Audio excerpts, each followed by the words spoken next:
In San Jose tonight, the rift between police officers and the city is widening. Tonight, a decision to impose mandatory overtime is causing more conflict. Cops complain that it could put the public in danger if they're overworked and exhausted on the job.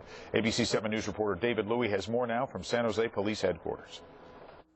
The decision is going to put the police department to a test, balancing the safety of the public with the safety of its officers. The department will ask for volunteers first to tack on an extra 2 or 3 hours at the end of their shift. Mandatory overtime will kick in when there aren't enough volunteers. That doesn't sit well with the Police Officers Association. Officers are already involved in a voluntary overtime program to fill the holes in our patrol division.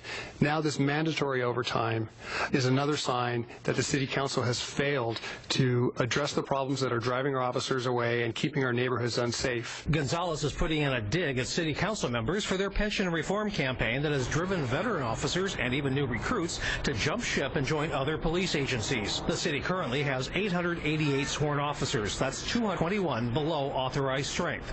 A spokesman for the police command staff says officer safety and public safety are equally important.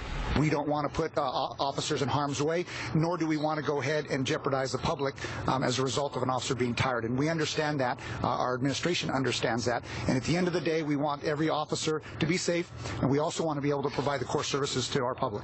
The City Council's Public Safety Committee was meeting this afternoon when we caught up with Vice Mayor Madison Nguyen. She supports the decision to go with mandatory overtime and hopes that in time it won't be necessary when more officers join the department. If officers don't want to work because they're tired, they're fatigued, or they're exhausted, then we're not going to allow them to do that, because at the end of the day, we want our residents to feel safe, and if you put exhausted officers out there and they're not going to be able to do the job, then it really defeats the purpose. In San Jose, David Louie, ABC 7 News.